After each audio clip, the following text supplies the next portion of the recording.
name is Benjamin Tristan. I've been in law enforcement for 24 years, served 18 years with special operations teams, worked as municipal PD, sheriff's deputy, as well as with the state.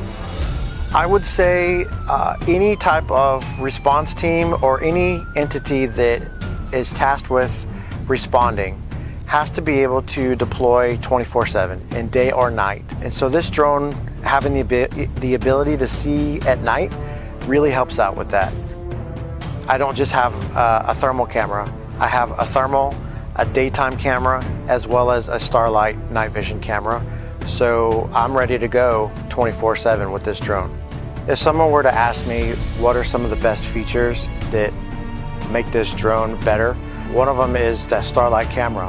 When conducting night patrols or working with various teams at night, especially in the summertime where the ground temperature is the same as your human heat sources that are on the ground, it's hard to tell if it's human, or it's also difficult to tell who's who. One of the huge benefits is the ability to see IR lasers and IR strobe lights that mark my other teammates or my other team that I'm working with. If I just have a thermal camera, I can't see that. I don't see those lasers coming off my other team members' rifles. I don't see their strobes and their beacons that may be helmet mounted or mounted on their shoulder. So it's very difficult to tell who's who. The starlight camera on the fore end provides me that ability to see at night. When I'm asked how this drone supports complex law enforcement operations, one of the biggest benefits is the ability to see through glass at night. Traditionally, your IR thermal sensor, you can't see through glass. So having a starlight camera gives me the ability to see through glass at night. So if there's a barricaded person in a vehicle, or maybe a barricaded person in a house or a structure, to where traditionally I could not see through that with a thermal camera only. Now I have the ability to see through that, to maybe see if someone needs to be rescued, or if there's other circumstances that are changing what's happening with that ongoing scene. A couple instances of where the starlight camera has really played a key role is when conducting long-range surveillance or reconnaissance type missions, to where traditionally your thermal camera may not detect vehicles approaching until it's a lot closer to where it could compromise your team.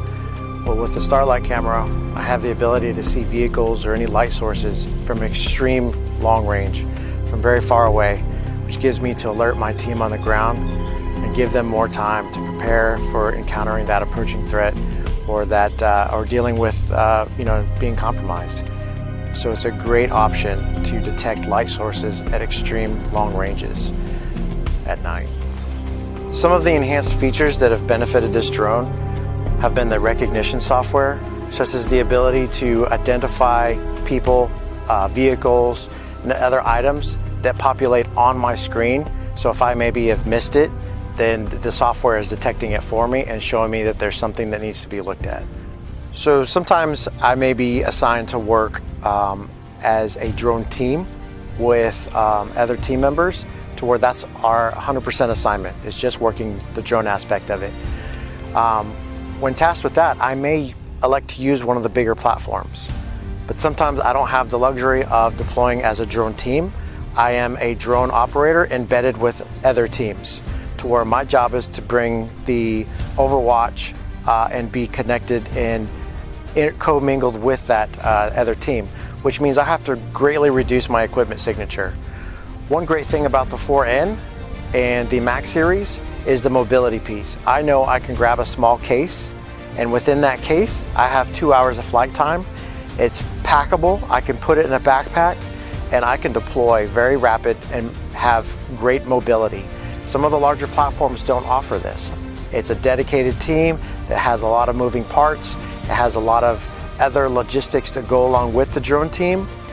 I know that I can grab a 4N, and I have everything in that case to sustain me for at least 2 hours before I need to start thinking about ways to charge and other things like that. And a great benefit is if I already have a 4T model, 2 screws, I can pull the payload out, put the starlight payload in, and now I have a night vision capable drone. so I don't have to repurchase an entire drone.